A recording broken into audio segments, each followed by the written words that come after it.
Hello दोस्तों, तो स्वागत है एक बार फिर से आपके पेज गोला भाई। आज की बात करें कैसे हम केमिस्ट्री 160 प्लस स्कोर कर सकते हैं। तो मेरे पास एक कमेंट आया कि भैया केमिस्ट्री की अप्रोच बताइए, आपने केमिस्ट्री की कौन सी बुक इस्तेमाल करी थी, आपने केमिस्ट्री की कहां से क्वेश्चन प्रैक्टिस करी थी, कितने क्वेश्चन प्रैक्टिस करी थी, पर चैप्टर कितने क्वेश्चन प्रैक्टिस करी थी, फिजिकल केमिस्ट्री को कैसे अप्रोच करा था, ऑर्गेनिक केमिस्ट्री को कैसे करा था, इनऑर्गेनिक केमिस्ट्री को कैसे अप्रोच करा था, क्या केमिस्ट्री की एनसीईआरटी पढ़नी चाहिए, इंडेक्स क्वेश्चन करने चाहिए, जेएमएस के आपने सारे क्वेश्चन देखे। तो आज हम लोग इन्हीं सब क्वेश्चन के आंसर देने वाले हैं। केमिस्ट्री तीन पार्ट में डिवाइड है अपना, फिजिकल, इनऑर्गेनिक एंड ऑर्गेनिक। तो सबसे पहले बात करते हैं फिजिकल की। तो physical is just like a physics. तो जैसे हम फिजिक्स को डील करते हैं वैसे ही हम फिजिकल को डील करेंगे। तो सबसे पहले हमें क्या करना है, कोई भी एक अच्छा सा फिजिकल का टीचर चूज कर लेना। कौन सा टीचर चूज करना, कौन सा टीचर बेस्ट रहेगा, तो उसके लिए मैं एक अलग से वीडियो बना दूंगा। मेरे को कमेंट सेक्शन में बता देना कि आपने किस टीचर से फिजिकल पढ़ी थी, कौन कौन से टीचर आपके लिए बेस्ट रहेंगे आपके अकॉर्डिंग। तो सबसे पहले हमने फिजिकल का टीचर ढूंढ लिया। फिजिकल का टीचर ढूंढने के बाद हमने उसके लेक्चर करे, उसके साथ साथ नोट्स बनाए। नोट्स बनाने के बाद हमें टीचर एक डीपीपी देता है, तो डीपीपी वगैरह हमने सॉल्व करी। देन उसके बाद हमें कोई भी बुक पकड़ लेनी है या मॉड्यूल पकड़ लेना है जिसमें एनसीईआरटी बेस्ड क्वेश्चन होते हैं। पर्सनली मैंने एलिन का मॉडल किया था, इसमें एक्सरसाइज फर्स्ट वगैरह करी थी।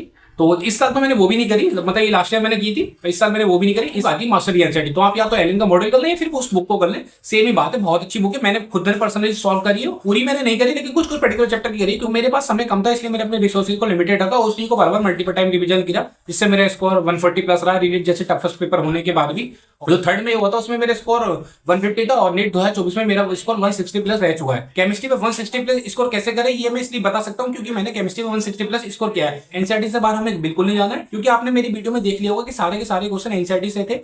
टफेस्ट पेपर होने के बाद भी सारे के सारे क्वेश्चन एनसीईआरटी से।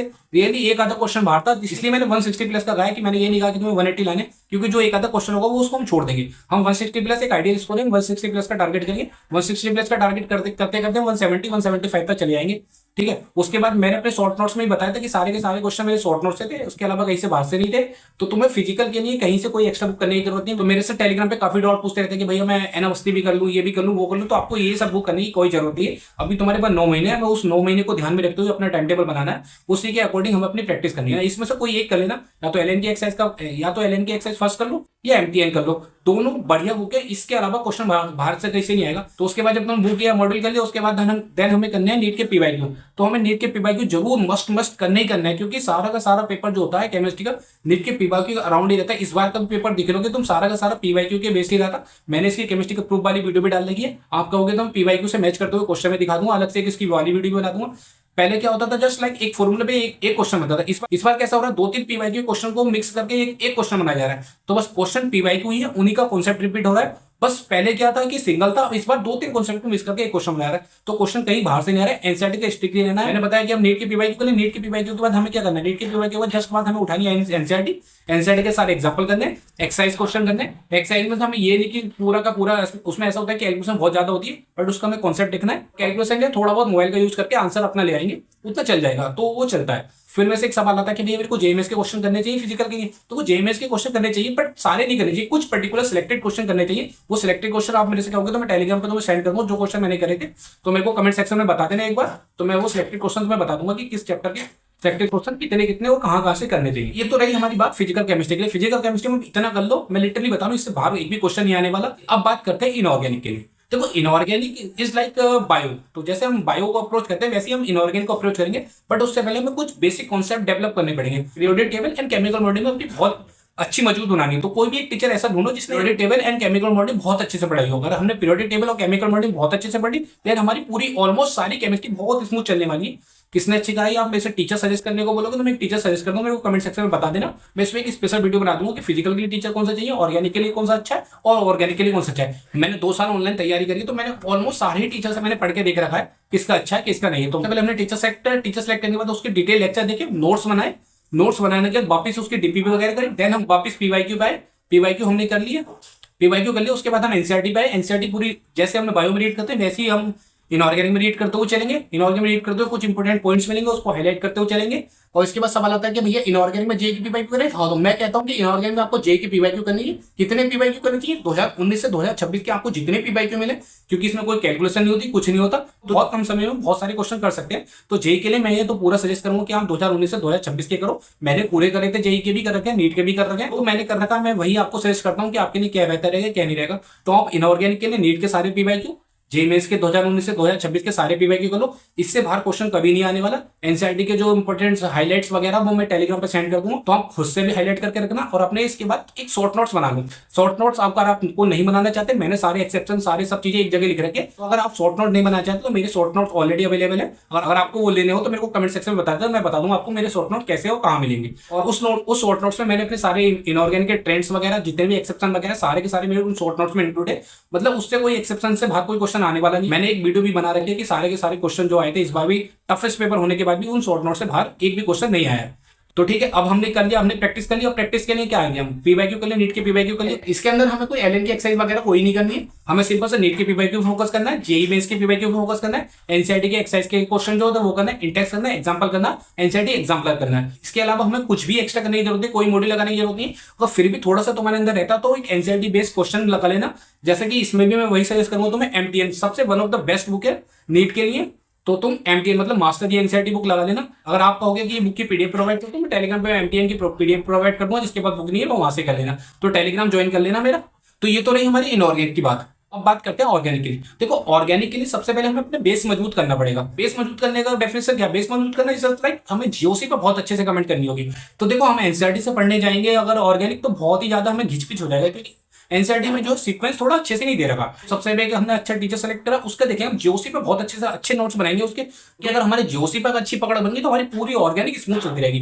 जीओसी 1 जीओसी 2 बहुत अच्छे से पढ़ेंगे।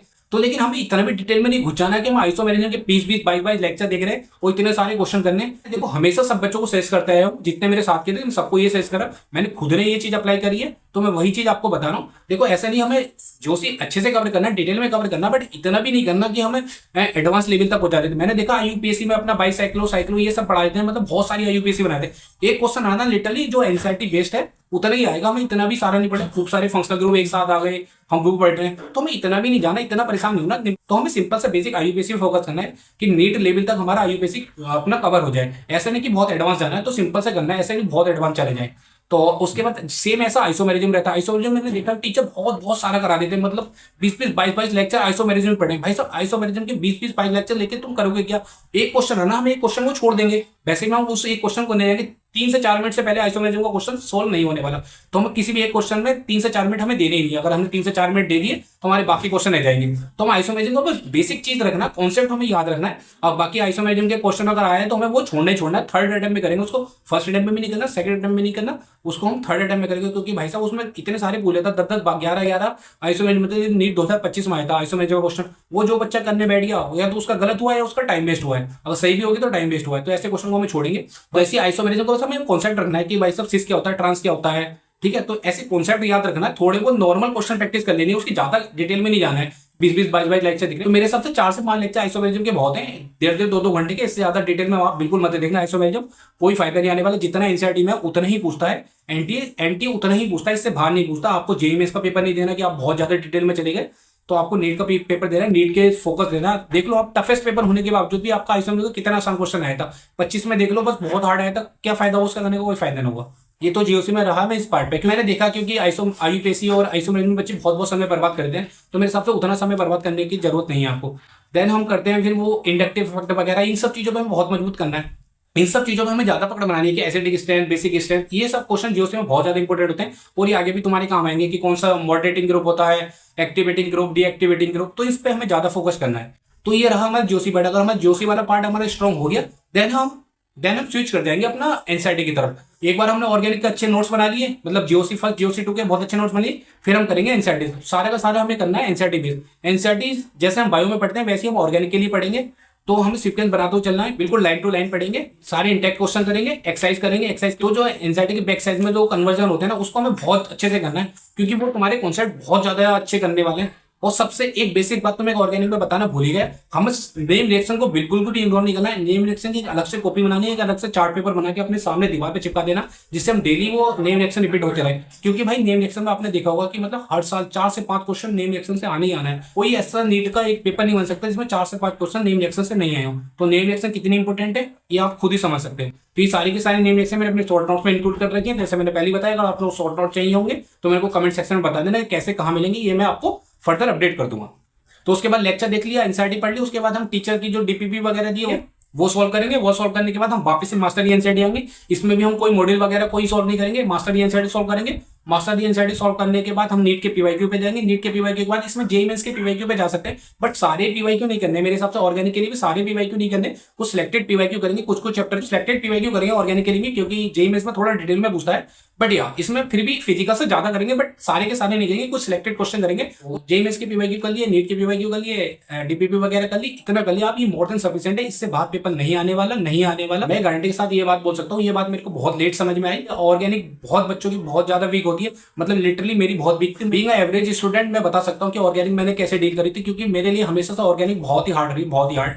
मतलब मैं ऑर्गेनिक से देख के डरता था कि मेरे से कभी ऑर्गेनिक होती, कैसे नेम रिएक्शन याद करना, वो मेरे से मतलब एक होता है ना पहाड़ चलने वाला काम हो जाता था मेरे ऑर्गेनिक। तो मैंने भाई एवरेज स्टूडेंट होकर ऑर्गेनिक बहुत अच्छी करी। मेरी ऑर्गेनिक ऐसा भी नहीं कि भाई बहुत ही अच्छी है, बट हाँ इतनी अच्छी है कि मैं नीट के सारे क्वेश्चन कर लेता हूँ, नीट के सारे पीवाईक्यू कर लेता हूँ, जो भी क्वेश्चन आता सारे कर लेता हूँ। तो बस मेरे को इतना ही चाहिए था। तो आपको भी बस इतना ही चाहिए कि नीट के सारे क्वेश्चन हो जाए, टेस्ट के सारे क्वेश्चन हो जाए। ऐसा नहीं कि हमें बहुत ज्यादा डिटेल में कर लेना, क्योंकि टेस्ट सीट वगैरह में मैंने देखा बहुत एक्स्ट्रा चीजें पूछते हैं। तो हम टेस्ट सीट के चक्कर में हम आयुष्मान बहुत डीप में पढ़ने लग जाते हैं, आईयूपीएससी बहुत डीप में पहुंच जाते हैं, जीओसी बहुत डीप में पढ़ने लग जाते हैं। तो इतना डीप में नहीं जाना, मैं बेसिक चीजें पे एनसीईआरटी फोकस रहना है। जितना एनसीईआरटी दे रखा उतना पढ़ना, पर थोड़ा सा अंदर जा सकते हैं, ऐसा नहीं कि बहुत ही ज्यादा बाहर चले।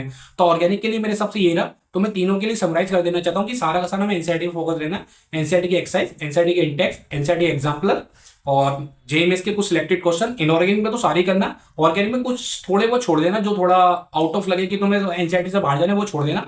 बाकी फिजिकल में सिलेक्टेड क्वेश्चन करना, सारे क्वेश्चन मत करना। तो आपको बस एनसीईआरटी स्ट्रिक्ट रहना है, एनसीईआरटी से बाहर बिल्कुल जाने की जरूरत नहीं है आपको। ऑर्गेनिक के लिए कोई एमएस चौहान को सोल्व करने की जरूरत है, कोई फिजिकल केमिस्ट्री की एनएफएसटी वगैरह कोई भी एक्स्ट्रा मोटी बुक सोल्व करने की जरूरत नहीं। बस एक आप बुक सोल्व कर सकते हो। तो एमटीएन के अलावा कोई भी एक्स्ट्रा बुक सोल्व करने की जरूरत नहीं। ज्यादा से ज्यादा टेस्ट देंगे, मतलब दिसंबर वगैरह तक अपना सिलेबस कंप्लीट करने के बाद जितने ज्यादा अपने मॉक टेस्ट हो सकते हैं उतने ज्यादा मॉक टेस्ट देंगे। उन मॉक टेस्ट से सीखेंगे और अपने शॉर्ट नोट्स बना के रख लेना। फिजिकल केमिस्ट्री के लिए अलग से शॉर्ट नोट, जिसमें मतलब सारे फॉर्मूले एक जगह हो, इनऑर्गेनिक सारे ट्रेंड्स वगैरह एक्सेप्शन वगैरह सब एक जगह हो, और ये सब एक जगह मैंने अपने शॉर्ट नोट्स में कंबाइन कर रखे हैं। ये मेरी शॉर्ट नोट्स की बुक है। इतनी छोटी सी कॉपी है, लगभग 60 पेज की होगी। इसमें अपना फिजिक्स भी इंक्लूड है, केमिस्ट्री भी इंक्लूड है। केमिस्ट्री में जिसमें इनऑर्गेनिक इंक्लूड है, फिजिकल इंक्लूड है। तो अगर आप मेरे से कहोगे तो मैं ये अपने इसके पीडीएफ बना के आपको दे सकता हूँ। और ये कैसे मिलेंगे, कहाँ मिलेंगे, वो मैं आपको बता दूंगा। आप मेरे को कमेंट सेक्शन में बता देना। ज्यादा बिल्कुल करने के चक्कर में 9 महीने आप इसी को मल्टीपल टाइम रिवीजन करो। मैं लिख के दे सकता हूँ कि 160 प्लस आएंगे। अगर आपने इतना कर लिया 160 प्लस से आपके कम आ ही नहीं सकते। वो बात अलग है, दिन खराब रहा, कोई सिली मिस्टेक वगैरह कोई ओएमआर वगैरह कोई, तो उसका देखो कोई तोड़ नहीं है। वो तो देखो किसी के साथ भी हो सकता है। तो हो सकता है आपके 180 बाई 180 आ जाए, तो वो दिन पर डिपेंड करता है। इसलिए मैं रियलिस्टिक टारगेट लेके चल रहा हूँ कि एटलीस्ट 160 प्लस तो आपके 101% आ जाएंगे अगर आपने इतना फॉलो कर लिया। आपको इससे बाहर बिल्कुल जाने की जरूरत नहीं है, इतना ही करना है। एनसीईआरटी बेस्ड ही रहना, एनसीईआरटी से कहीं बाहर जाने की जरूरत नहीं है। बाकी आपके और भी कोई केमिस्ट्री रिलेटेड कोई पर्टिकुलर डाउट हो तो आप कमेंट सेक्शन में पूछ सकते हो। कोई टीचर से रिलेटेड कोई एक्स्ट्रा और बुक की जरूरत, तो उसमें आपके जो भी कमेंट हो वो आप कमेंट सेक्शन में बता देना। मैं जितना हो सकेगा उतना रिप्लाई देने की कोशिश करूंगा और अगली वीडियो बनाने की कोशिश करूंगा। तो अगली वीडियो किस टॉपिक पे चाहिए मेरे को वो भी कमेंट सेक्शन में बता देना। चलो तब तक के लिए बाय बाय।